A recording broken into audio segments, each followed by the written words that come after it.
Isn't it interesting? All this time we've been talking about the two Josephs, but in this particular season, we've been talking about Joseph, the father of Jesus, and how dreams formed and shaped his life, how obedience to those dreams were absolutely essential, both to his accumulation of wealth and the protection of his status as a man and the protection of his family.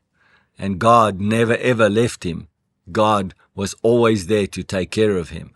What an amazing story it was. Then we talked about the book of Romans.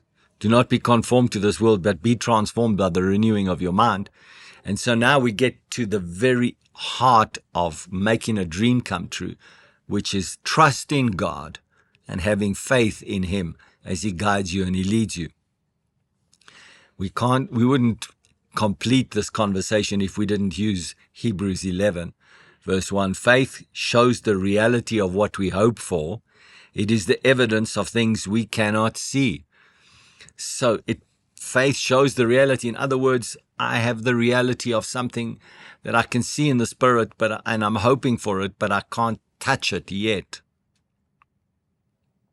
Verse 3 says, by faith, we understand that the entire universe was formed at God's command, that what we now see did not come from anything that can be seen. So this is the essence of what flows out of your spirit, rivers of living water, is the essence of creating things that cannot be seen to become things that will be seen. This is what creates the hope that flows out of you. The hope of the gospel, the good news of Jesus, that he is part of your future. He has destined you. He has assigned you. He has gifted you. And he wants all of those things to come to pass. The circumstances might seem rather large to you in your natural way of thinking. But by faith and the renewing of your mind, transformation can happen around the corner. Big things can happen before you expect it. God can change things in your life in a matter of minutes. You can go to having not enough to having more than enough in a matter of minutes. This thing can happen. And so, I've got to go to verse 6. And it is impossible to please God without faith.